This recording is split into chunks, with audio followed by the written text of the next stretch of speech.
All right, and welcome to Better Understanding the Bible. I'm joined again here by Mercy for yet another conversation concerning Genesis and origins and all those things.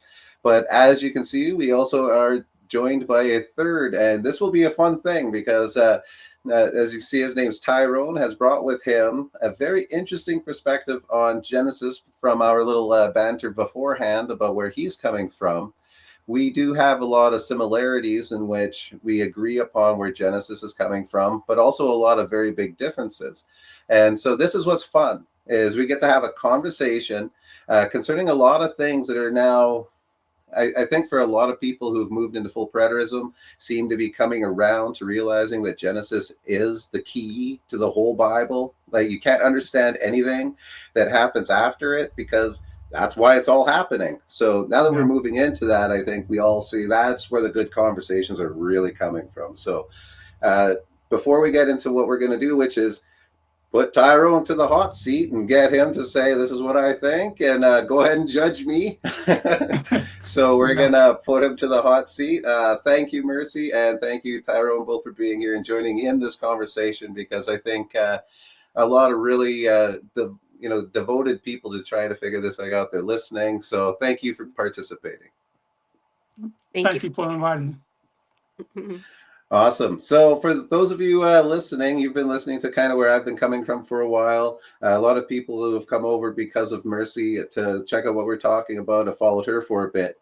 Now, Tyrone, I don't know anything beyond the superficial kind of things that we were able to throw at each other with following labels and all this. So, I'm just throwing this open to you, just you. Okay. completely on the premise of however it is you see fit to best describe your position in any manner. Because what we're doing here, just so the audience is aware, we're taking a look at the origins account, but we're trying to now do it from this more mature understanding that we have to hit audience relevancy. We have to put it back into the culture in which it was written from and to. And for us to get any true position of biblical literacy, Mhm. Tyrone, just like I have, has put his own studies into it and has come to his own conclusions. So I'm very interested to see what he's come to. And Tyrone, the floor is yours. Please give us your go at it. Okay. Yeah.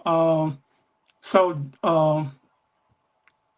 from my studies, in Genesis chapter 1, Genesis chapter 1, 2, and 3, I believe that, first of all, Moses wrote the book of Genesis. And I believe that Genesis chapter 1 and 2 and 3 are Moses are addressing the children of Israel, and he's addressing them about uh, their exodus from Egypt. So I look at Genesis as starting at the Exodus and moving forward. So I'm looking at Moses is writing to them using symbolic language, using things that they already familiar with, for as physical creation like the sun, the moon, stars, uh, and he's using that to give them something that's a part of their history. Really, he's using that to talk about their salvation from Egyptian bondage from Egypt. So I take Genesis 1 and from verse 1 to the end of that chapter, uh, directly talking about their exit from Egypt, but starting with them leaving Egypt until they get to Mount Sinai, if that makes sense.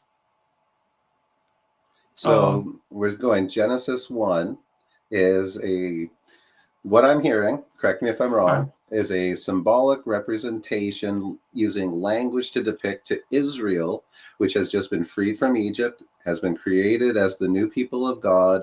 Moses is describing to them, this is who you are. And so he is using symbolic language in Genesis 1, 2, and 3 to describe the events in that more uh, kind of religious, kind of spiritual covenantal language, whatever we would call it. Is that kind of what you're Yes. saying?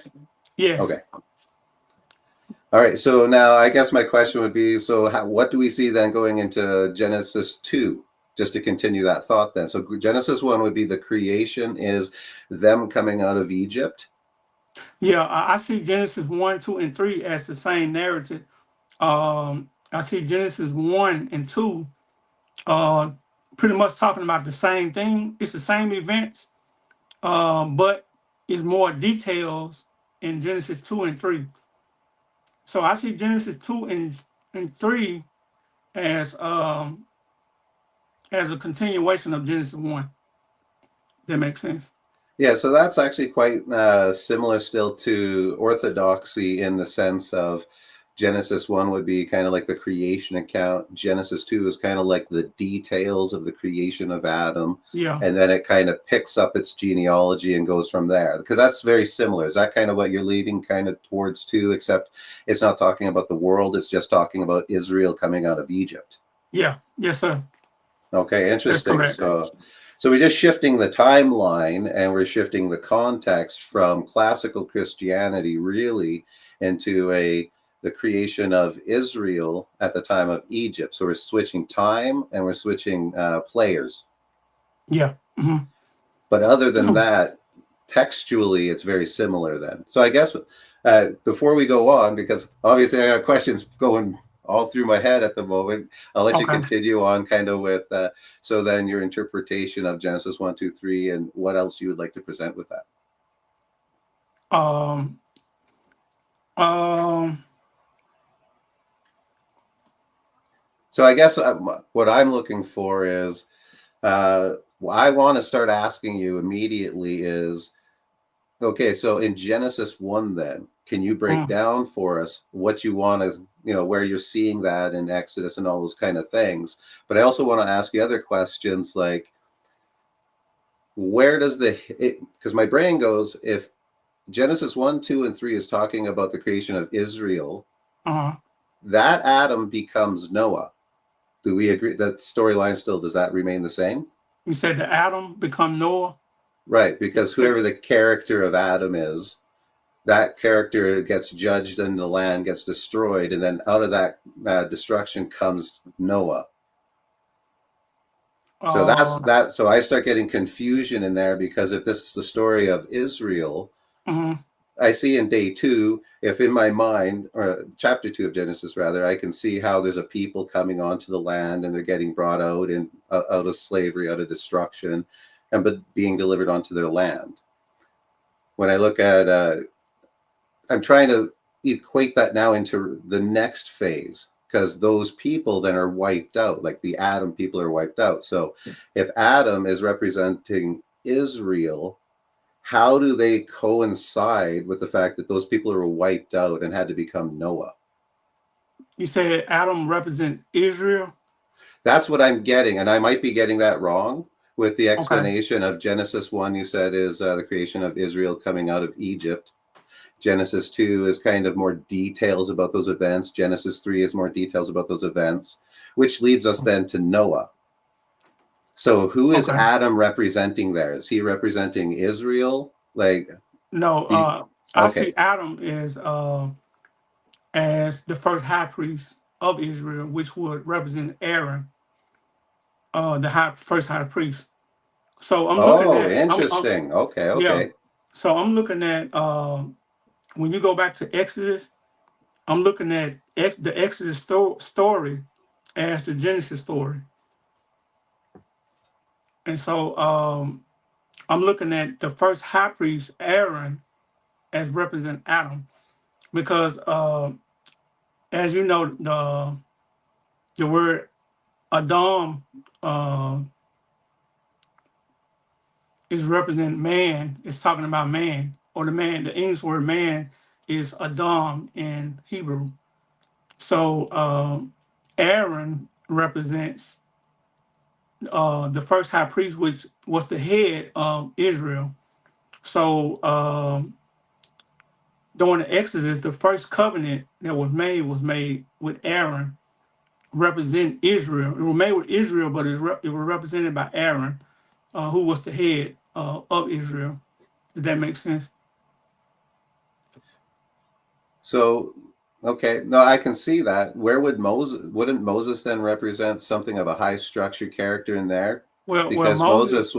Go ahead. Sorry. yeah, Yeah. yeah. Well, Moses was the intermediary. He was in between the two covenants. He the one was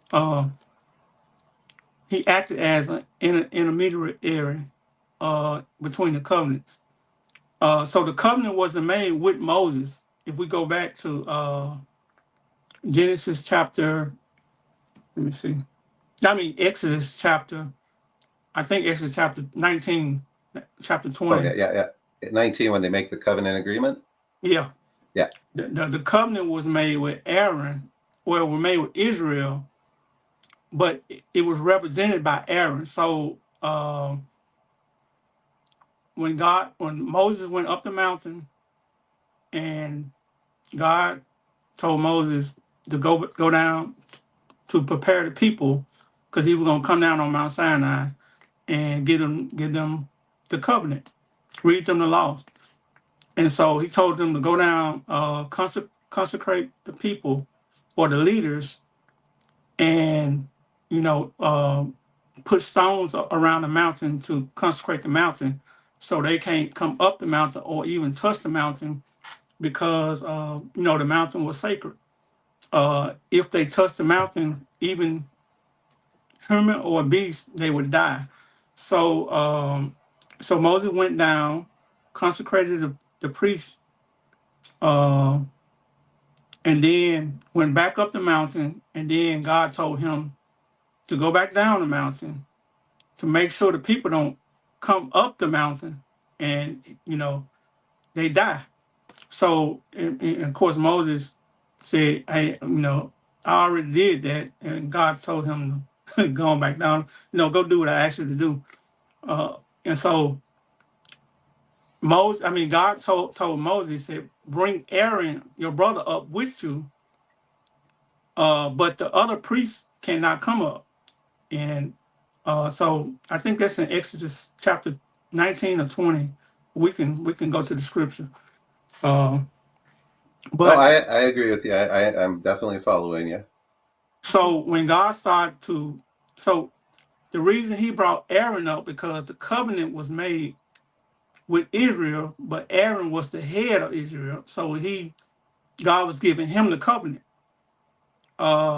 In Exodus chapter 32, Aaron broke that covenant because he built he because of the worship of the golden calf. And so immediately when they start worshiping the golden calf, that covenant was broken. God tell Moses to go back down the mountain, deal with the people, but you can see immediately that the covenant was broken, and God was, filled with anger. So Moses went back down the mountain, and the first person he talked to was Aaron. And he told Aaron, he said, "So what did these people do to you so you to cause a great sin upon them?" And so Moses executed judgment over the people that sinned. Everybody didn't worship the golden calf. Everybody didn't sin, but yet the whole the covenant as a whole, or the people as a whole, had broke the covenant because of Aaron. So uh, Moses executes judgment. Then he goes and try to atone for the people uh, who worship the golden calf, because it was two groups. It was the leaders, which was the elders, uh, and Moses executed judgment on them by I think 3,000 died. And then there was another group of people, that's common people, that was worshiping the golden calf, that Moses went and tried to atone for. And God told him, "Whoever sinned against me, I'm going to punish them for their sin." And so, and the scripture says that he sent a plague against some people. Then there was another group. This group of people did not worship the golden calf, uh, and they was, I guess you would say, they was innocent, because they was faithful to. the covenant that God had just given them. But yet, even though they were faithful and they did not worship the golden calf, the covenant with God was still broken. And so, and you can see that clearly because God told Moses to leave Mount Sinai and then take the people to the promised land. He said, but I will not be in the midst of the people. So his presence wasn't going to be in the midst of the people anymore because they broke the covenant. And So so, far, I'm in line. I'm following you. I'm in agreement with you because I think that's a major transitional point. And I agree with you that the covenant head, which was Aaron, he broke that, and because of that, the body received the full judgment equally. yeah. So, right there with you, 100%. Okay. God tell Before you Moses, keep going, Mercy, are you uh, following? We good with you? Yeah, I'm following. Yeah. All right, right on. Keep going, Tyrone. so God tell Moses to lead the people, but he was not going to be in the midst of them. And he told him if he would be in the midst of them, he would consume them, the whole nation. Um, so he told Moses uh, to lead the people. So Moses was going back and forth with him. And this is Exodus 33, chapter 33. And Moses asked him, okay, if you don't go with us, who you gonna send with me to lead the people? And so God tell Moses, my presence will be with you uh, to lead the people, but my presence will not be in the midst of the people. So he's basically saying, I'm gonna be with you to lead the people to the promised land, but my presence will not be in the midst of the people. So it's a you can see the spiritual death that happened after Aaron sinned. God didn't even want to be close to the people anymore. It was a separation there immediately. So then Moses goes and uh, he goes into the tent of meeting. He come down and go to the tent of meeting to try to make atonement for these people, the people that which were Aaron and the people that didn't sin. I think it's in Deuteronomy that Moses talks about how he went and prayed and to seek atonement for Aaron and the people and the rest of the people. So he goes and makes atonement. God accepted his atonement. And I'm just paraphrasing. And God said, I'm gonna make a covenant with you, Moses, and the people. Then that's in Exodus 32. Um, and so the first covenant was made with Aaron. He broke the covenant in Exodus 32. And then in Exodus 33, Moses atoned for that covenant. Uh, he atoned for the people that didn't sin. And then in Exodus 34, God makes a completely new covenant, not with Aaron, but with Moses, directly with Moses. Moses was the only one that went back up the mountain to make the covenant for God to make the covenant with. But in the first covenant, God made it with Aaron, and then after the covenant was made to confirm the covenant, he called Aaron his sons, which older sons, and 70 elders to go back up to the mountain to meet him. And the Bible said they ate and drank with, and they saw the manifestation of God, and they ate and drank with him. So, but during the second covenant, the new covenant, it was directed to Moses, and he specifically say, "I'm making a covenant with you, Moses, and the people uh, of Israel, and and he gonna go on to honor his covenant with them." But it was two separate covenant that was made on Mount Sinai. One was broken, and then God made a new covenant. So uh,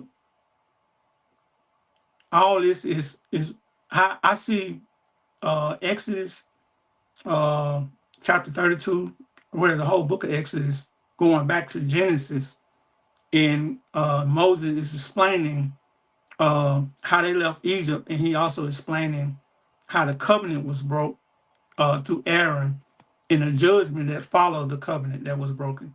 So I see all this in Genesis chapter 1, chapter 2, and chapter 3. So when you get to chapter 3, and you see Adam and Eve, and the serpents breaking the covenant, I'm looking at all this is in Exodus chapter 32, and 33 and 34. And then at the beginning, well, Genesis chapter 1, when they leaving Egypt, going into the wilderness, I'm looking at that as, I'm looking at that as Genesis chapter 1, until they get to Mount Sinai. Okay, so say Is that it for me again. Okay, so Gen- when they leave Eden, so uh, yeah, if I can get you to roll back there for 1 second, I was following you right up onto there, and then so Genesis 3 is what's going on in Genesis 3. That's where Israel now is in uh, Exodus 32, right? 32, 33, and 34. But Okay, and so in, that's where they fall. That's also with the golden calf. Is yeah, that represented in there? That's the yeah, sin. that would be the fall of man. That was what we would call the fall of man in Yeah. Genesis chapter 3. Okay, and then so that would be the transgression of the mountain, and then the covering would be the Moses covenant. Yeah. You Okay, said the so that covenant. would You said the yes, covenant. yeah. So like in Genesis 3, when God gave Adam the covering, that would have been Moses. Is that kind of how that goes, or Yeah. how does that? Uh-huh. Okay, That would have been Moses' atonement. The okay. So atonement then that he after made. that gets Yeah. brought in, then they're kicked off the land. Where Yeah. and Well, so no, what? they kicked out the land in 32 because the covenant was broken, remember? So, but they hadn't gotten the land yet, or what land were they kicked off in? Because they weren't in Canaan yet in 32. No, no, no. I'm So what was saying the? the kicking out the land is uh the separation from God. So it's just showing that Oh, okay. So the like the presence of God spiritual. was they were Okay, separated from the presence of God. So it wasn't talking about the physical land. It was saying uh the separation came through sin, and they were separated from the present during that time. yeah, I totally. Now I'm kind of catching up with you. That's where I was following, and then I was like, okay, so then the representation is Adam is the high priest and Israel under the high priest. Yeah. So yeah, Hmm. and then the atonement comes in through Moses for their sin, and then they're led out to wander into the wilderness. Picture kind of, which is almost kind of literal, which is also symbolic. It's just kind of playing off of each other. Is that same period, or am I Yeah. hearing that wrong? When once Moses make the covenant, um then the separation of the spirit of death is gone. You know what I'm saying? Because he make a whole new covenant. So if you go to the New Testament and we look at Paul in Romans chapter 5, Paul says death reigned from Adam to Moses. So I'm looking at that and saying it makes sense because if you looking at Aaron, death reigned from Aaron to Moses. Once Aaron sinned, that death reigned. Immediately it was a separation. That death reigned. But when the new covenant was made with Moses, then their relationship was mended with God. You see what I'm saying? That don't make sense. Well, what I'm trying to do, like, I get the story. The issue Hmm. I'm having is trying to overlay it in Genesis. So Oh, okay, maybe okay, what I'll okay. get you to do is get that was a great primer for understanding the Exodus side. Now what Hmm. I'm going to get you to do is overlay that onto Genesis for us so that I can see it through your eyes better. Okay. You saying Genesis? What chapter? Wherever you think is going to be the best to kind of get us on board with what you were just talking about there in Exodus, because I think you did a really good job of kind of, okay, we're caught up with Israel, their fall away, the redo of that's where we get the second Ten Commandments. So I think in general, okay, I think we're following the same storyline, right? Okay. Okay. So So how does that then lay over into Genesis? Okay. In Genesis chapter 1, let me pull it up right quick.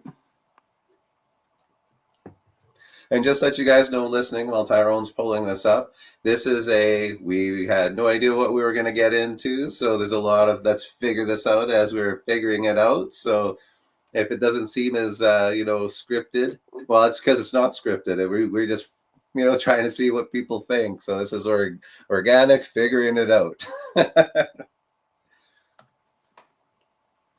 One thing I can say is I can see the idea of the first part. The problem I'm having a problem seeing the second part is the fall away. Once we get into the once the atonement is made, because to me there seems Okay. to be a major derivation between what the narrative of follows that versus what the narrative follows in Exodus. Okay. Explain what you mean to me. Okay, so like if I were to read the storyline, just Mhm. get rid of all the details, but the storyline, there's a storyline that runs through Genesis 1, 2, 3, 4, 5, and 6. Okay. Just like there's a storyline that you were explaining that ran through that section of Exodus. Okay. So that just looking at just the narratives, my brain is trying to say, after the story of Genesis in 1, 2, and 3, Mm-hmm. that then should also connect to the story at the end of Exodus. And I'm having a hard problem connecting those two as they. You're saying Genesis chapter 4 should connect to it, how it's connected? Yeah, because to me that starts leading off into an actual history, because that then becomes the Noah incident, which Yeah. then becomes actual natural history that other nations tap into. Yeah, I see Genesis chapter 4 as something totally different. When I'm saying something totally different, I'm saying, 'cause I'm looking at the story of Adam and Eve, how Moses is presented, uh, is a story of judgment, a story of God's uh, saving Israel and then judging Israel and then making a covenant with Israel. Then when you get to chapter 4, I'm looking at a different story within Israel history. So I would see, Would you still say then this is still Moses writing?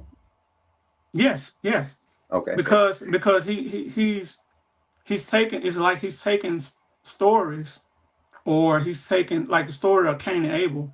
He's taking that and he's using that to show Israel um, a part of the history where they disobeyed God and God judged them. So you're So cutting up the history of Israel.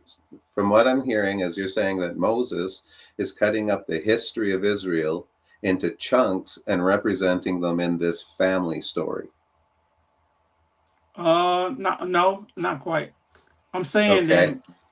that every each, like the story of Cain and Abel was another incident of Israel disobeying God, or and God judging them. And then when you get to Noah, that it's another story of God, of Israel disobeying God and God's judgment against them. So he's not going in a order, a chronological order. He's just telling, and he does this even in Deuteronomy. When you go to when the new generation of Israel, when he's talking to them, he's going to go to each act of disobedience that their forefathers or their parents did, and talk and describe that, and tell how God judged, tell how the judgment of God on that, and then command them not to do that. So it's he's doing it. I think he's doing the same thing in Genesis. So the Yeah, story that's kind came. of that's what I was meaning is like, so the story of Adam and Eve would have been the start of the people. And then at a later time, at another point that's not connected to that, this was another Oh, interaction that okay. God's Yeah. people had. So he's kind of cutting up these incidents of Yeah. his, yeah. Mhm. Yeah. And Yeah. so you I'm see with you. I'm with then, you. So then Adam would be one story, Cain and Abel would be one story, Genesis 6 would be one story, or is that Yeah. connected? Or like, where does that all kind of get cut up? Genesis 6 goes into Noah because I think that's all one story. But I think Cain and Abel story is a separate story. And I see the Cain and Abel story as and this, let me just pull it up.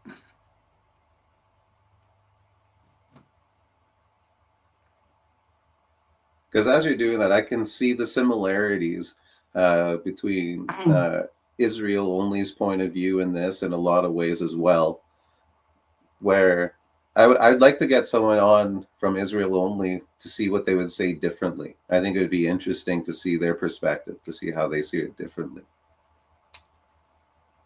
Because I know, what is his name? Bradford, that wrote the Israel only book. He suggested that the original Bible from the Hebrews didn't start until Genesis 10. So that's it'd be an interesting take to see where that kind of comes in, because they say that was added later after the return from captivity to rebuild a history for the lost people. Okay. So it'd be interesting to see, because you're making a very interesting argument for Israel perspective only. And I'd be interesting to see someone from Israel only argue against a very Israel only perspective. So it'd be interesting. That just my own weird thoughts going off here, guys. Forgive me for rambling over top of the presentation. Go ahead, Tyrone. Oh, no problem, no problem. You good. But I see Genesis 4, the Cain and Abel, as what happened in Numbers chapter 25.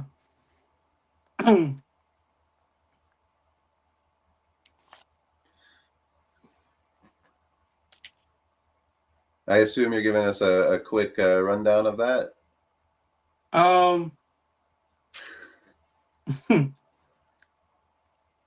I would, off the top of my head, I would have to say I'm not. So Numbers 25. It's the sin of Peor.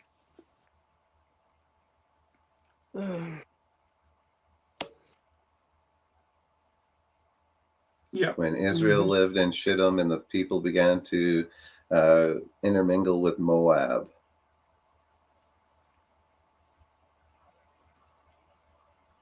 Okay, so that'd be something we'd have to go. So I guess, okay, so looking at this, why would you say that this one represents Cain and Abel?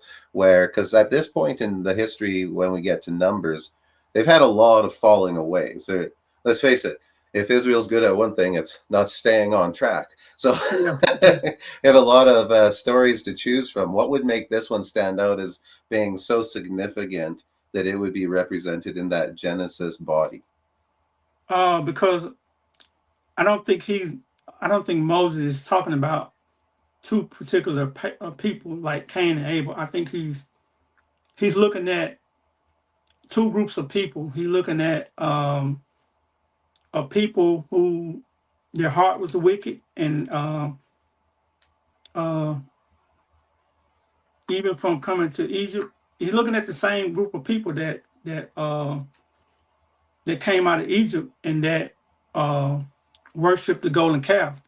Even though it's another group of people, because they died. Even though this is another group of people, these same people still have the same heart. And then you got another group of people who's faithful, like his faithful remnant. And so, um, so it's two separate groups. Um, and well, hold on. I'm sorry. No, I'm sorry. I'm talking about the wrong. I'm in the wrong chapter. It's Numbers. I'm following the story you're saying.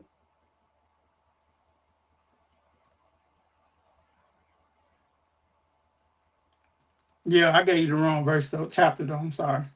Okay, which one am I supposed to be looking at? Uh, Numbers chapter 13. I'm sorry, Okay.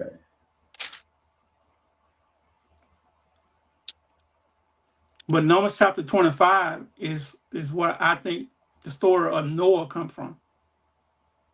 That's because I was saying I was bringing up the new covenant language. So you're saying that Numbers here would be the fall away, and that the Numbers event would have been the Noah flood restitution of that fall away. Yeah, Okay. So that would have to be a study then unto its own to try, because I'm assuming that in itself is a couple conversations. Like that's not a yeah, little bit yeah. of scripture to go over.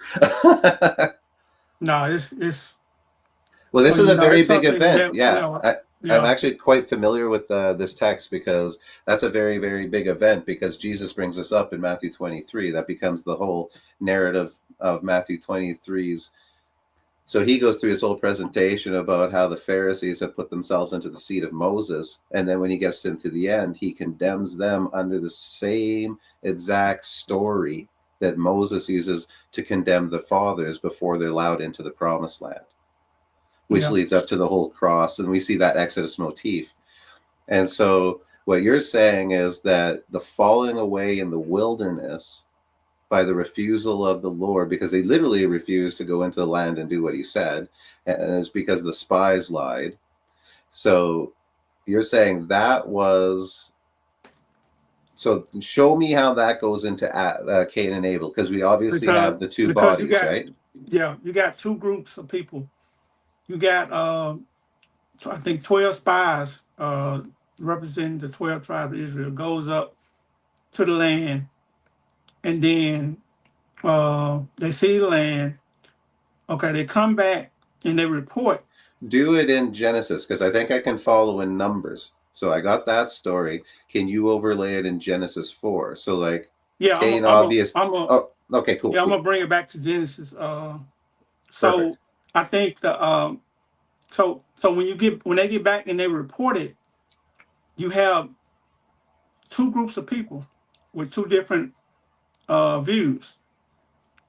I think one represents Abel and one represents Cain. Now, Abel was the youngest, Cain was the oldest. So the group, it was uh, Joshua and Caleb, which was the youngest out of the whole group, right? And then you have all the rest of the people that went.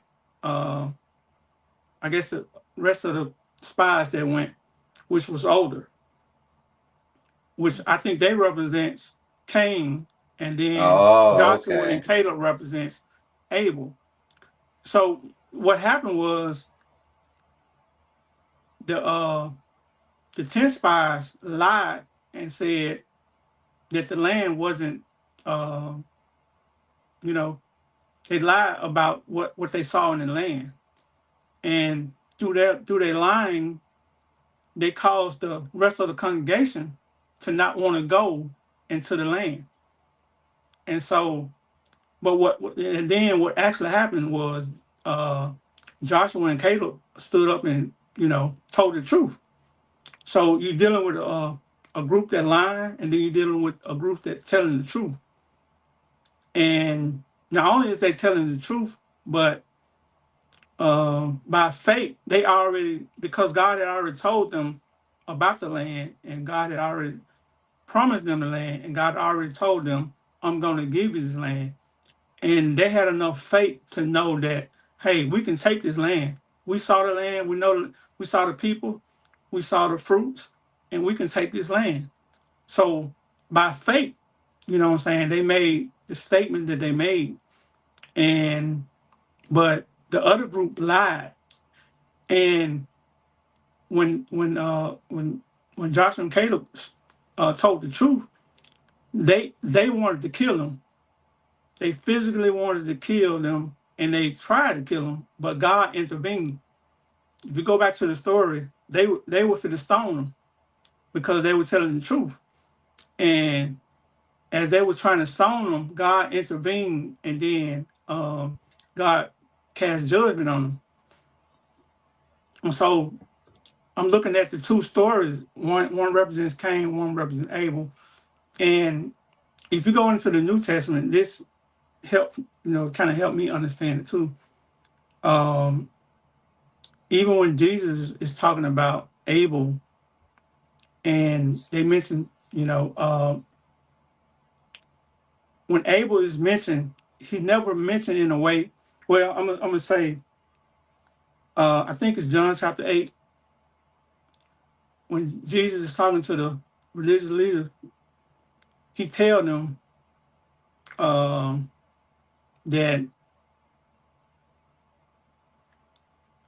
that uh, he's not talking about physical death. He said, but let me put it up.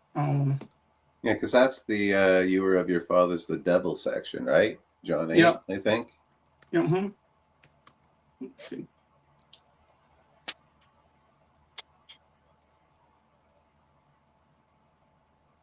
These are the most interesting parts of videos is everyone puts their head down and starts looking for it.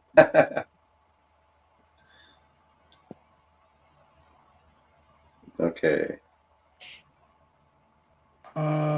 Verse. Let me see.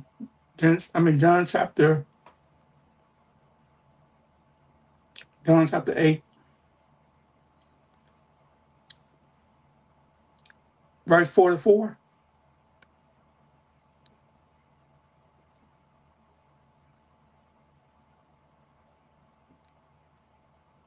So you're saying this ties into into helping us understand the picture Genesis 4 in what way? Because I was taught that, because when I'm looking at this, even when he's talking, he says, "You are of your father the devil, and you and your will is to do the father's desire." He was a murderer from the beginning, and does not stand in truth, because there's no truth in him. So he's using the word murderer not in the sense of physical murder. He's using the word as not telling the truth, a lying. And we know John also talks about, you know, a murderer is a person who's not truthful, not truthful with his brother, or lying on his brother, or So, and going back to Genesis chapter 4, we looking at it as a physical act of physical murder, but I don't believe that. And the story could be true. I'm not saying that the story is false. I'm saying that how Moses is using it is not like a physical murder, like Cain physically killed Abel, but in his heart he physically killed Abel. When we're going back to Numbers, so you see what I'm saying. So I think By John said, deceiving their yeah, brothers were led into death because they were lied to, and so they were killed by their brother. yeah. Yeah. Well, their brother, well, they wanted to kill him. If God wouldn't intervene, they wanted to kill him. So in their heart, they had already murdered him, but they didn't physically kill him because God intervened. So going back to uh, what Jesus is saying, he's saying that um, when he says he was a murderer from the beginning, uh, most people think he's talking about Cain. Would you say that's true? Like the murder from the beginning. Uh, No, I would suggest that I think from my perspective, if I were like not my view, but when I read John 1:8, I take that as if you were a standard Christian, that's Satan in Genesis 3. That's how they see that. They just immediately say the serpent is Satan in Genesis 3. So they say he was the first murderer when he deceived Adam and Eve into eating from the tree, and that's when the curse came in, and that was the day they died. So I would Okay. say the normal orthodoxy view is more along that lines. Would you agree with that, Mercy? I've also heard that people think that it's Cain and Abel. I've Yeah. heard that interpretation as well. Okay. So yeah. So when he's saying he was a murderer from the beginning and does not stand in truth, but but there's no truth in him. When he lies, he speaks out of his own character, for he is a liar and the father of lies. So I see it as Cain, but I also see it as the group in Numbers that was lying on the Joshua and Caleb, or lying on what they saw in the land. They lied uh, about what they saw, and they also lied on Joshua and Caleb that made the congregation really fake, uh, faithless, toward wanting to do, go into the land and take the land. So um, I don't know how that sounds, but that's my view on it. See, that's interesting because what you do there, kind of stepping us up there. Uh, I do like. I think it would be very presumptuous of anyone to think that you sat down here to thinking that there wasn't going to be a million questions to those propositions, right?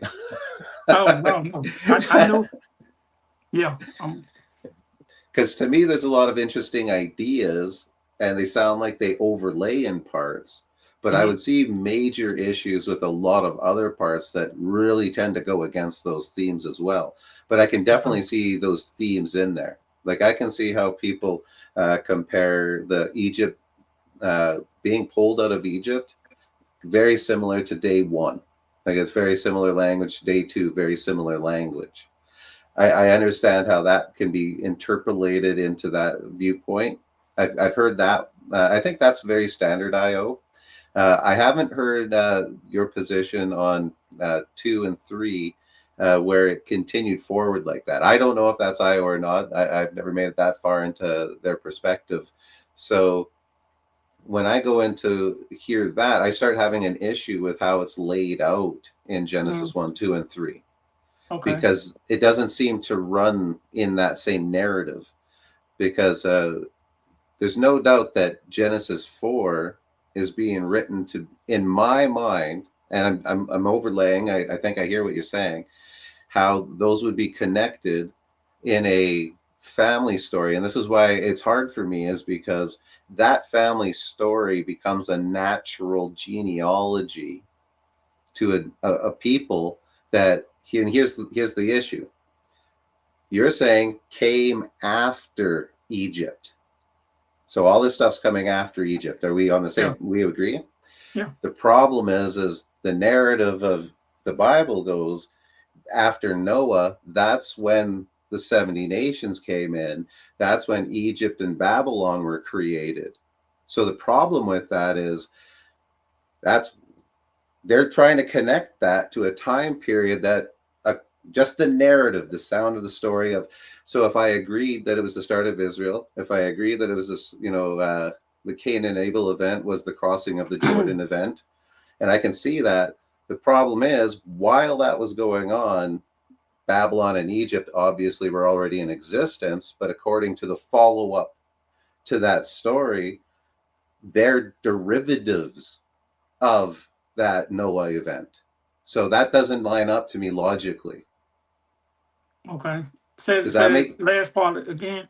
so? The issue I'm having is if we start the clock that Genesis is starting with the birth of Israel and all the events happen after that, Uh-huh.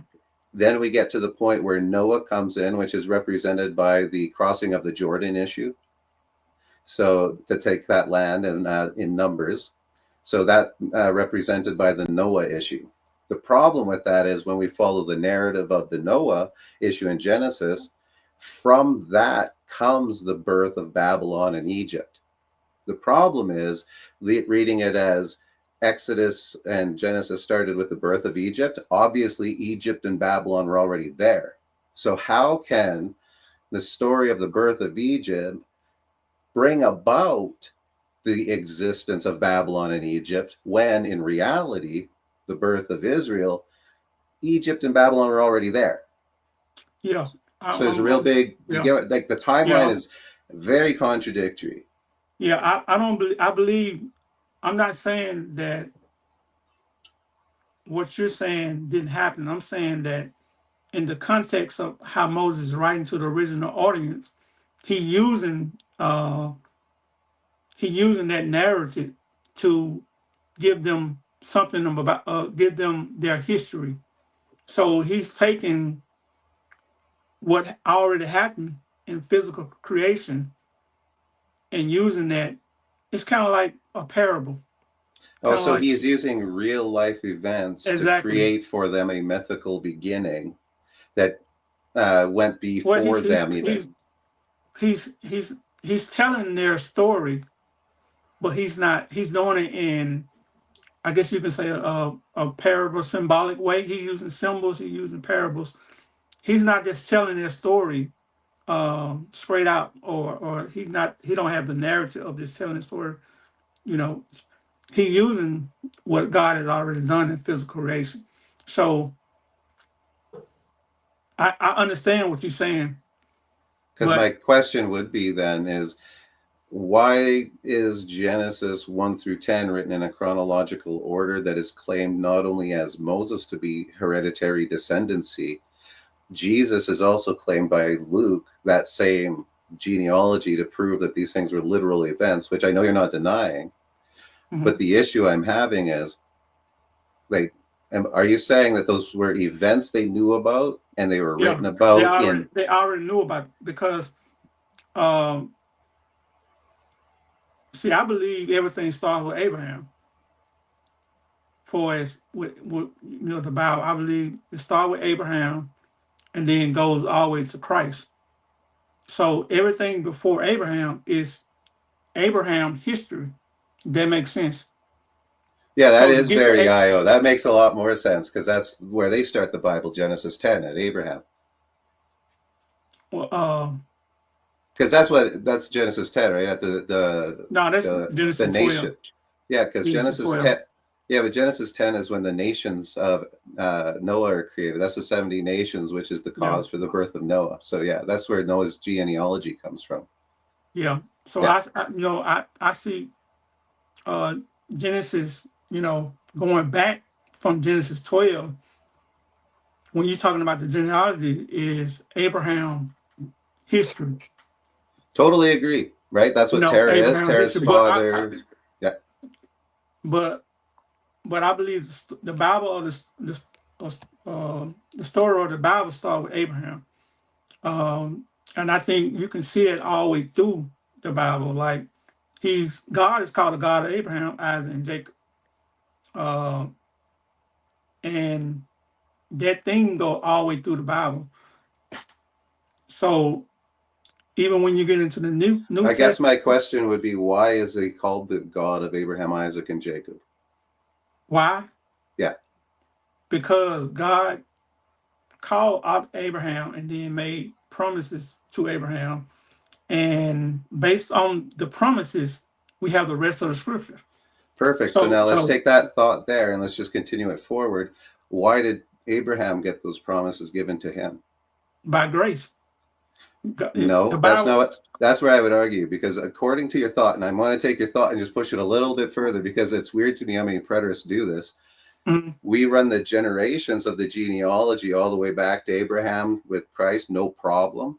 Why do we stop there? The Bible doesn't. It goes, now Abraham got his promises given to him by who? The fact that he descended from Shem.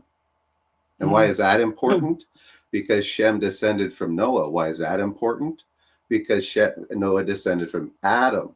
So this is what I mean by there. If we continue that story of Adam's descendancy, he can't give birth to himself. That's why there's a real big problem. Is I Jesus totally is, agree with that.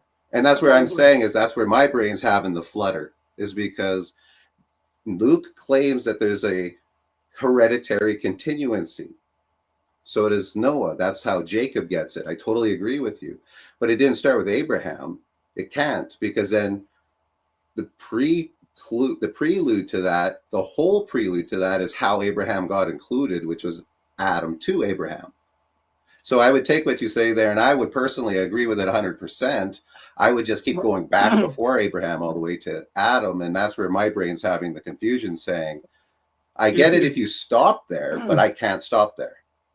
Yeah, I think the reason I would stop there, because when we go forward into scriptures don't tell us that. It tells us that God relationship with Israel and with scripture, all the scripture starts with Abraham. But why? Israel received that because they received a promise. Abraham received a promise. Israel was the result of that promise, just as Abraham was the result of Shem. So if I agree with you again, if the story of Israel began with Abraham, Abraham's story began with Shem. So why are we stopping at Abraham? Because God didn't give a promise to Shem. He gave a promise to Abraham. He did. He called Abraham. But he did in Genesis 9. Him and Noah and all their children were put under covenant agreement to carry the covenant forward. Genesis 9, it was Noah called and his 3 sons, and they all agreed that their seed and their offspring became the covenant people.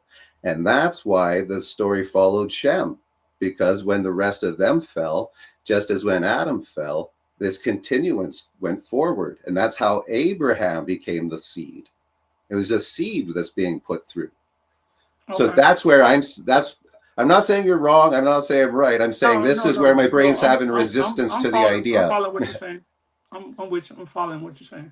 So that's just where my brain's having the resistance with the idea. And that's where I'd want to flesh that out a little bit more, because it seems to me they're putting a lot of effort into trying to maintain some kind of seed connection to this Adam character, to Noah, to Abraham, to connect Israel to it. So I still agree it's 100% Israel, what would you say, focus, right? That the whole thing is about that. But I'm having that hiccup past Abraham, because sure, even if the story in Genesis 1, 2, 3, 4, 5 is retelling, rehashings of what they went through, they're doing so still to, like you said, create a history. So they're still intending, whoever's listening to this, like if I'm Joe Blow, Mr. As Low As You Get, rubbing dirt off of people's feet in Israel, I'm hearing this as, oh, there was a guy named Israel, or no, there's a guy named Adam that we got this from.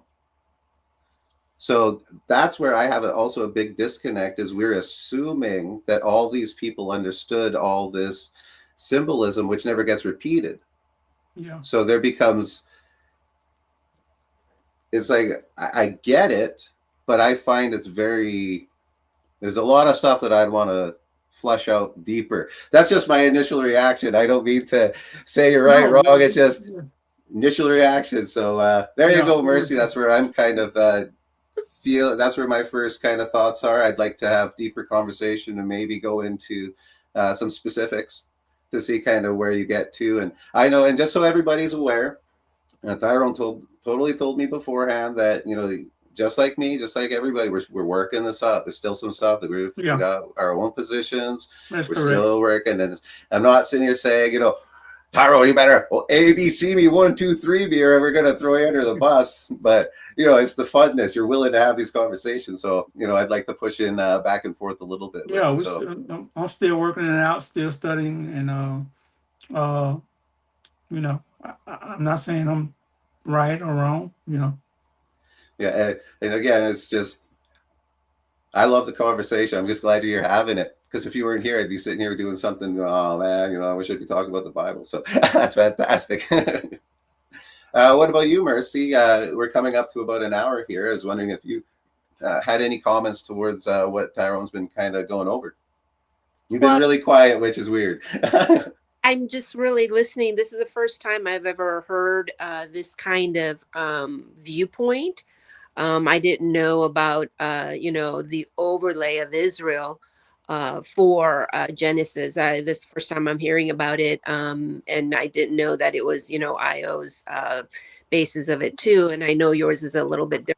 So I just wanted to really listen in onto like, okay, how is this logically coming together?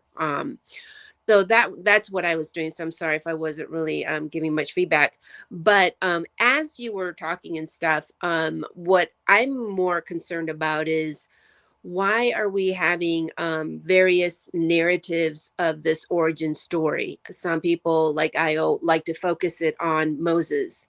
Other people like to focus it on Abraham. Other people like to focus on Adam. And I was just thinking about, like, I think there's a big missing gap of like who we think wrote the Torah, who we think wrote Genesis. And so I've been more studying that piece of it as a literary genre piece. And there's three different theories of what people think, the scholars in academia, of what they think who actually brought Genesis together. And what's interesting is not the popular point of view.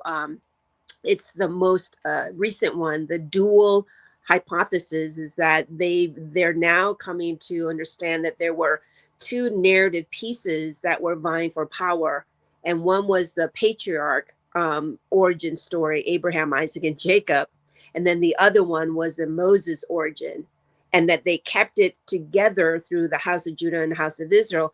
And then at the second temple period, they then compiled it. They didn't extract it, but they compiled it and put it together. So we have these different focuses depending on what part of Genesis you're reading. Like if you read Genesis 1 to 38, it has more of a Mesopotamian flavor, but then after Genesis 39 and to 50, it has a more Egyptian flavor, and they can show you why the genre and the literary piece itself, that it's coming from a different source.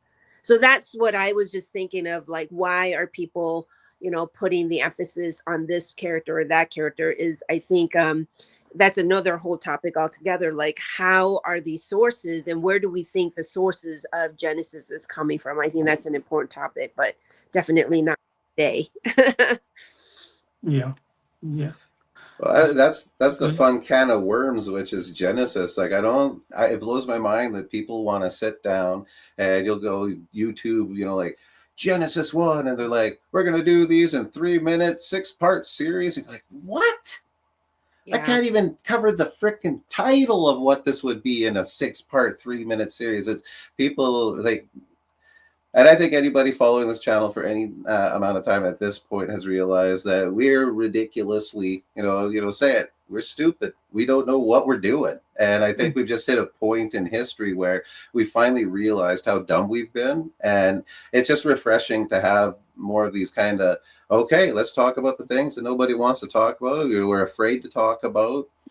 Some benefits of like moving our eschatology into full preterism. There's some more freedoms, and I think with that we've seen these conversations in creation and origins move on. I'd like to get other people on here to discuss like covenant creation and their perspective, and I know there's a bunch of different other views where it'd be more fun getting minds together to sit down with and this is what Tyrone had originally agreed to, which I think would be more fun, is to sit down and have everyone go, okay, this is why I believe. And then we have all these different reasons for why. And then we can start maybe even moving forward to saying, you know what, this one actually sounds a little bit more reasonable, or maybe this mixed with that sounds more reasonable, or hey, we never considered this. We got to throw this one all the way out. And so we need to start moving forward in conversation, because right now it seems like everybody's in a position of, I've got my idea, I'm right, let's go and talk Yeah. to everybody and show them why they're wrong. And Yeah. I think we need to grow past that. And that's why I want to thank you so much, Tyrone, for coming on here. And I'm pretty sure you don't have too many people sitting down beside you saying, oh yeah, you're right on, bang on, that makes so much sense, right? Oh no, no, no. It's good to get some of this stuff out and kind of get my view of what I've been studying, and and I'm continuing to study. And I, yeah, I'd love to I offer you appreciate it. I'd love to offer you another opportunity to come back. Maybe now that we've kind of got a first idea, first hearing of kind of where you're coming from. Maybe do a couple, totally with something we can flush out in the background if that's something you would want to kind of discuss, like the questions, the ideas. Who knows? I'm just happy that we finally got somebody who's willing to stand up here again, be on that hot seat, and not be afraid to look like a fool. Because I'm pretty sure everybody that stood up with Jesus in the New Testament were perceived as fools too. So thank you for being a willful fool with us here. I know you only know this because you respect the Bible enough to spend the amount of time you have to be able to be in a position to even get to the point where you can articulate. Like, trust me when I say it. It's hard to articulate this stuff. So thank you. Yeah. And, I honor that you've gone this far in the journey that you've had. You couldn't have gotten here with no work. So thank you for showing up and, having something to say, honestly. Yeah. Thank you for having me. And anytime you want me back, just let me know. Yeah. Right on. I don't mind sharing, my views, Well, I'll warn you, keep an eye open for that message. Not every week Mercy wants to see my face. So anyway, I'm just joking. Yeah, I had to throw some kind of cheese ball joke at the end there. Anyway, so for those listening, I want to just say, hopefully you got something out of this chat. We're pushing into new things. You can see how there's definitely some things that I agree with Tyrone on, and some things I don't. And that's what we need, though. We need these conversations to hear why. I can come up with a perfect idea and a perfect plan, and it works perfectly for me. And until someone else says, but what about this? It just seems to be perfect. Yeah. So thank you so much, Tyrone, for coming on. Hopefully we get into some more about these things, because I know mine isn't perfect and I need someone to stand here. Mercy's chopping away at it with a big axe. We could get as many people together, and maybe we can look at a bigger tree and not just each individual. So I think that'd be really fun. Yes. Right on. Thanks a lot. Thank you, Mercy. Thank you, Tyrone. And to those who made it to the end, I hope, God bless, and I hope this finds you well. Thank you.